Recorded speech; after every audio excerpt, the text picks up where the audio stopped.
Ito po ang balita mga kaistorya.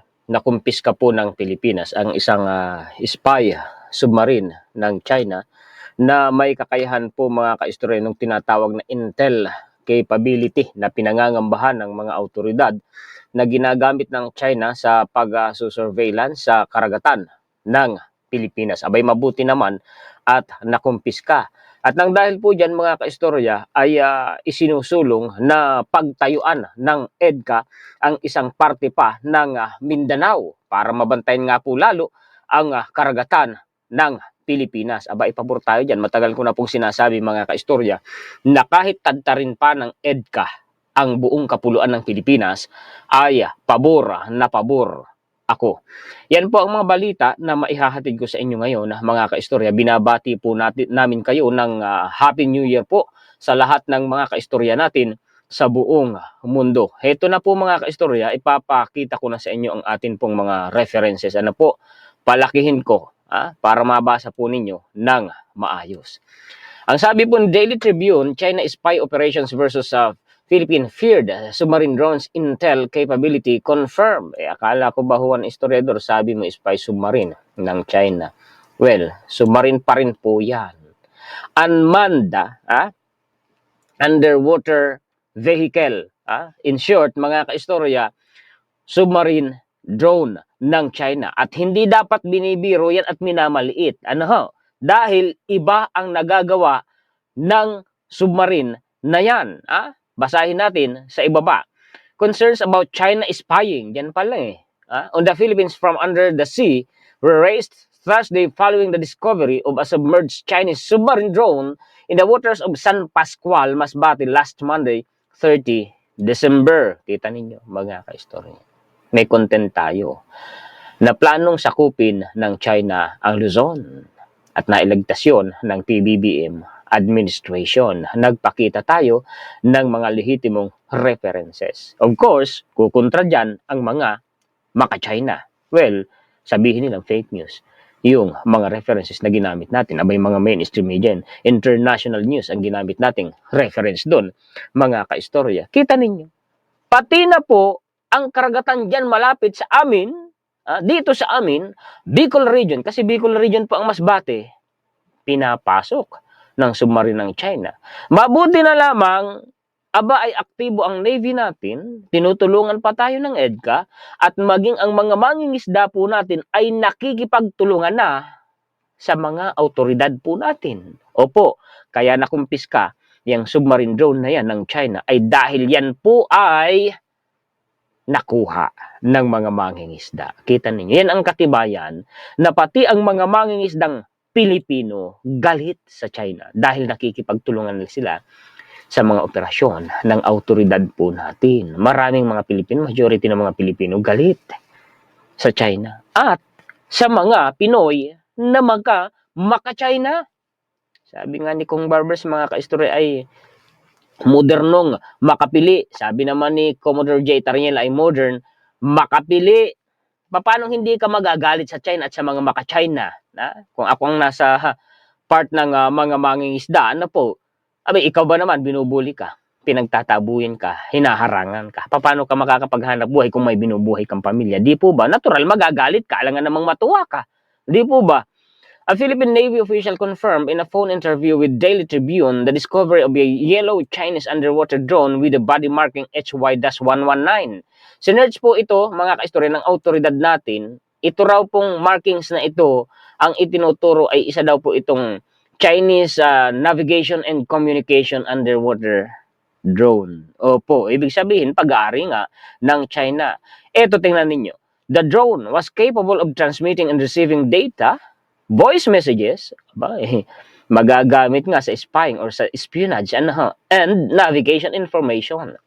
The Navy officer said, adding that it could also communicate with surface units, kita ninyo, such as ships, planes, and satellites. High-tech din. Po, mga kaistorya. Mabuti na lamang nakumpiska ng Pilipinas. On Wednesday, the police director in the Bicol region, Police Brigadier General Andre Dizon, said the device was still flashing its lights when it was found. Ibig sabihin, under operation, nag-ooperate nung nakumpiska. It was about 2 meters long and torpedo shape. Aba, kasing shape ng torpedo, nasa 2 metro po ang haba. Umano yan po yan, mga kaistorya. Based on our open source research in the internet, HY119 refers to a Chinese underwater navigation and communication system. Dison said it had an antenna and an eye. Yung eye, malamang yun ay camera, no? Spy camera, maaring ganun. That could be used for viewing. Based on our research, this could be used for monitoring and reconnaissance. Kita ninyo, ang problema, wala, di nakalusot. Made in China eh. Natawa tuloy ako. Dison said the drone was not armed. Hindi naman daw po armado. Ano ho? Kaya lang, pinangangabahan nga dahil ito nga po, potential national security implication. 3 fishermen spotted and retrieved the drone near the coast of Barangay Iniwaran, San Pascual, Masbate. At yun po'y ibinigay nila sa mga pulis. Yun, mabuti naman, nakikipagtulungan mga kaistorya. Ang atin pong mga kapwang mga Pilipino na mga mangingisda. Trinidad noted the incident. Tingnan ninyo ha, underwater espionage underscores the importance of collaboration with local fisher folk and maritime stakeholders. He urged local coastal communities to continue cooperating with the government to oversee Philippine waters. The Philippine Navy is determining the submarine drone's origin and purpose, he added. The Wall Street Journal in a recent article said the new frontier for drone warfare has gone deep underwater with autonomous vessels with evocative names like Ghost Shark and Manta Ray. Yun na nga tayo eh. At nang dahil dyan, mga kaistorya, ito eh. EDCA site in Surigao Norte, pushed after Chinese drone discovery. Kita ninyo. Mabuti. Paligiran ninyo ng, sabi ko nga, paligiran na ng gobyerno natin, ng EDCA, ang lahat ng kapuluan ng Pilipinas. Kayo ba, pabor sa ganun, mga kaistorya? Kasi ako, napaka-bold ko naman, napaka-vulgar ko naman, napaka-prank ako, di po ba? Sabi ko sa inyo, mga kaistorya, pabor ako na paligiran ng EDCA ang lahat ng kapuluan ng Pilipinas. Kung natatandaan ninyo, mga kaistorya, noong ang base militar ng Pilipinas, ng Amerika ay nandito pa sa Pilipinas, hindi po tayo napapasok ng Chinese noon. Yung pwersa ng Chinese dyan, maging yung militia nila, hindi nakakapasok sa West Philippines. Hindi tayo naagawan ng teritoryo na ipinalaya. So, tingnan nyo, anong nangyari? Di po ba? Ngayon, ibinalik ang EDCA, umaaray ang China. Nagngangaw-ngaw ang mga pro-China. Bakit? Barado yung galawan nila di ba? A lawmaker on Thursday urged the government to consider Surigao del Norte province as the site for a new naval facility under the EDCA with the United States, citing its strategic importance in protecting the country's eastern seaboard. Surigao del Norte Representative Robert Ace Barber said establishing an EDCA naval site in Surigao del Norte would offer a vital line of defense, kita ninyo, against foreign intrusions. Kung sakali, may susugod, may mananakop. Abay, malaki ang magiging pakinabang ng EDCA. Protection sa atin and potential resource exploitation, pati na po yung mga likas na yaman natin, mapoprotektahan. Particularly, deuterium deposits. Tingnan ninyo. Marcos Senior Administration palang alam na yan. At kung hindi yun nawala, sabi ko nga sa inyo, ako'y nanghihinayang. Kaya lang wala na tayong magagawa, nangyari na Pero wag na nating ulitin ang malaking pagkakamali ng kapwa Pilipino natin. Tingnan nyo kung paano nasubsob, nalublub ang Pilipinas. Nahirapan tayong makabangon. Maging matalino po kayo He warned that foreign actors might be conducting, kagaya ng China, dahil nga nagpadala sila ng drone, submarine drone, na kumpiska lang ng Pilipinas, conducting intelligence operations targeting deuterium and other mineral resources in Philippine waters. Gaano ba ka-importante yung deuterium na yun? Ginawan ko ng dedicated content, pero meron ditong binanggit na ilang pasakal kaya babasahin ko sa inyo maya-maya, nandito sa baba. His remark followed the recovery of a Chinese underwater drone by local fishermen off the waters of San Pascual, so on and so forth, with the growing global race to find renewable sources of fuel energy. like deuterium, which reportedly is found abundant in the gypsies in the country's eastern seaboard, dyan sa West Philippine Sea. Oo. It is not far-fetched that China also wanted to get a hand on it. Isa yun sa dahilan kung bakit po mga ka-istor gustong makamkam ng China ang West Philippine Sea. Deuterium, a hydrogen isotope. Yan kung tawagin mga ka-istorya ay ano eh.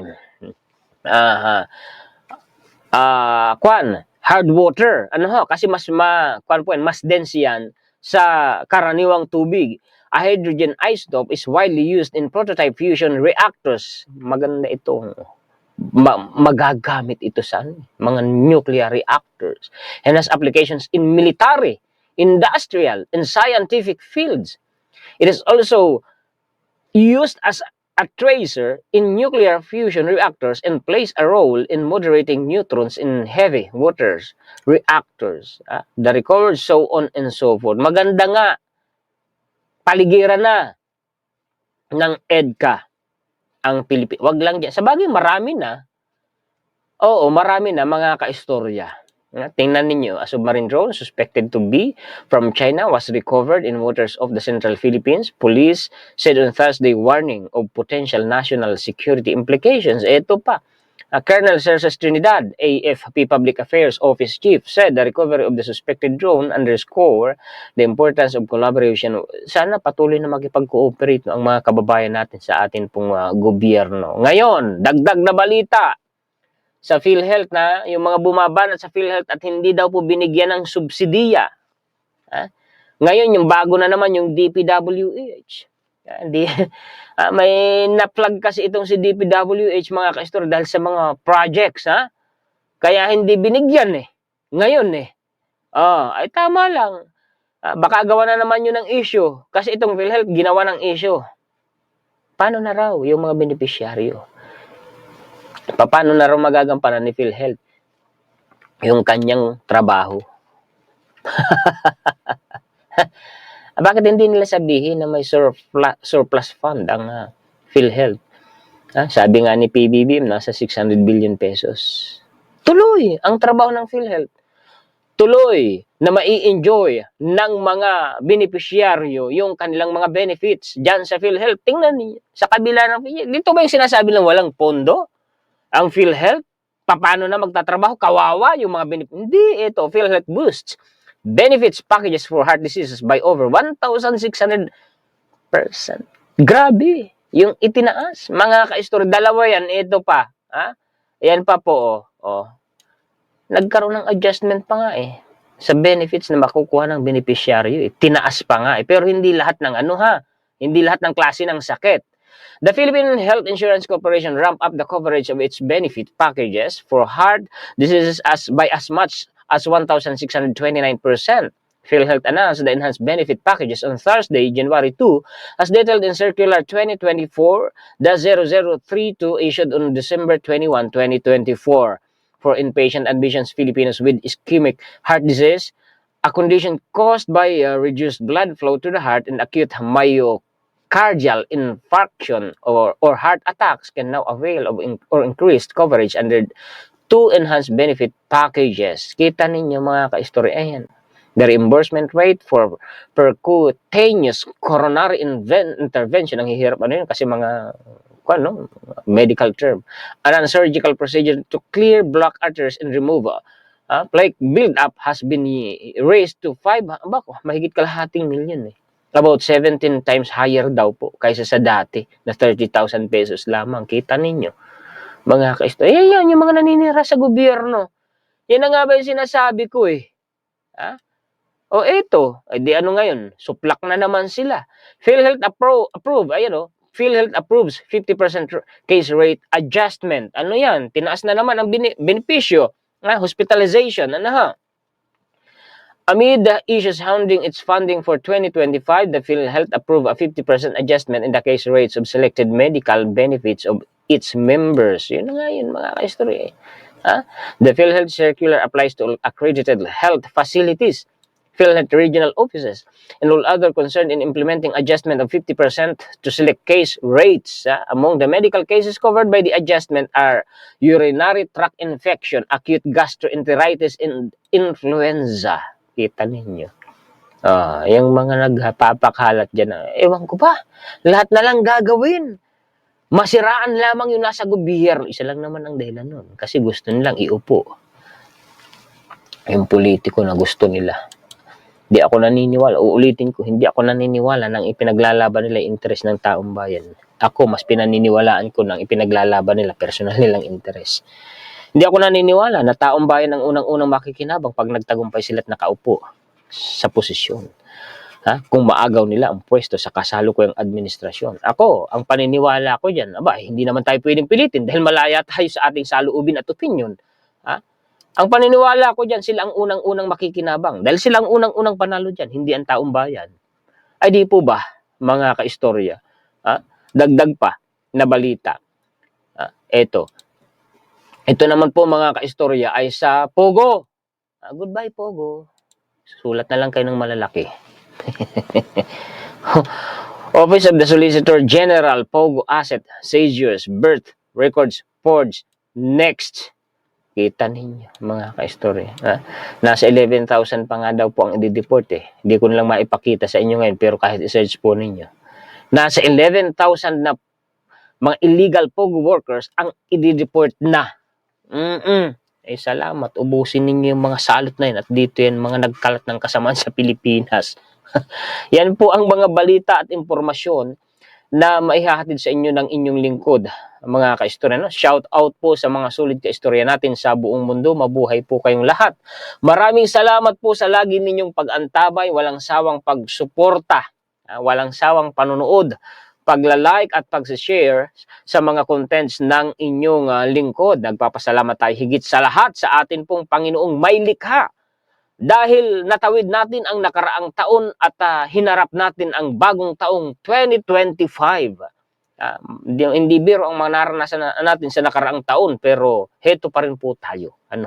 Buhay at malakas sa awa ng atin pong Panginoon. Kaya higit sa lahat, sa Panginoon po tayo nagpapasalamat. Manigong bagong taon po sa ating lahat. Happy New Year po sa lahat ng mga sulit kaistorya natin at sa lahat ng mga Pilipino sa buong mundo. Muli, ako po si Juan Historiador, ang tagakwento ng totoong istorya ng kasaysayan na nagmamalasakit sa kapwa ko Pilipino at nagmamahal sa bayang ito ang bansang Pilipinas.